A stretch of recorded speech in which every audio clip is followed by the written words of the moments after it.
This is my third year as a high school teacher. All of my kids are wonderful.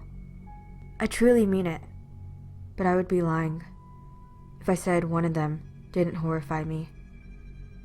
I teach a creative writing class, and I get all kinds of bizarre stories. Whether it's sweet romances or thrilling mysteries, I enjoy reading all of them. However, nothing compared to the writings of Casper Harrow. My first impression of him was that he was a quiet kid without many friends. But when reading his stories, I was weirdly impressed that the mind of a 10th grader was capable of these thoughts. Everything he wrote was so detailed.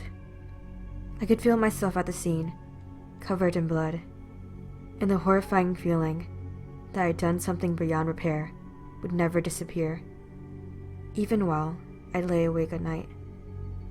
As I was driving to work one morning, I decided to turn on the radio.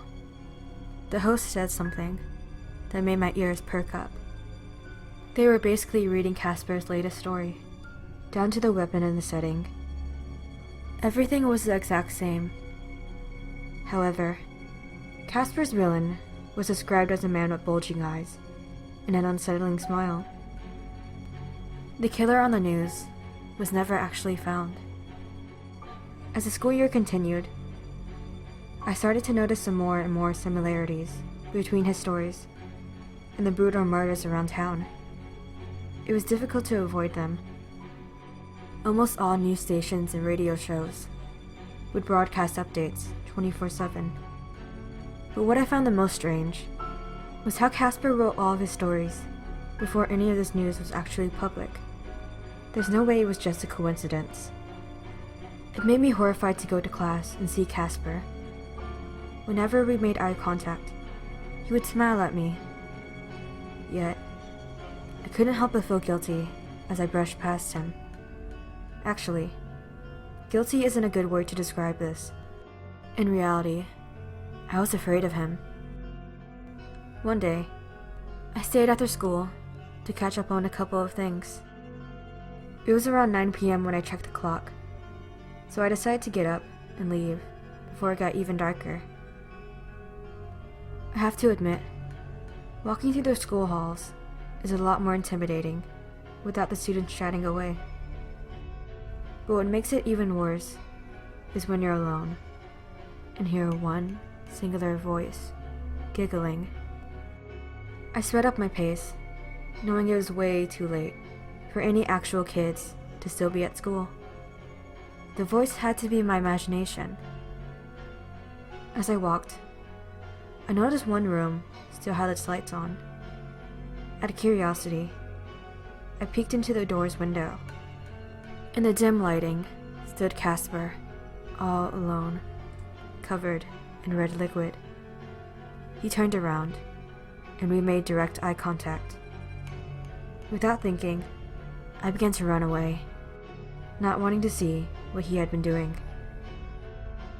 I alerted the security guard of what I saw and watched as he went in to check it out.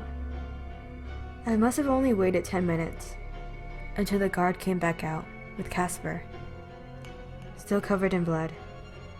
But I looked down, and in his hands was a bottle of red paint. Apparently, he stayed after school to finish his art project. I apologized profusely for wasting both of their times, then drove home, still paranoid of Casper and his stories. Later on, I overheard two teachers talking about a body found near the school on the night that we both stayed after. Casper even wrote about it for his next assignment, although I was sure that the school kept it under wraps to not scare any of the parents. Eventually, parent-teacher conferences came around.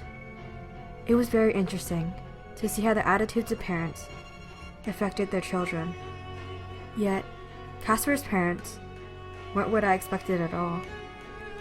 He had a single father, with big eyes and an unsettling smile. Despite this being our first time meeting, he seemed so familiar to me. As the meeting went on, I put two and two together and realized he resembled the man in Casper's stories exactly. It was all starting to realistically make sense.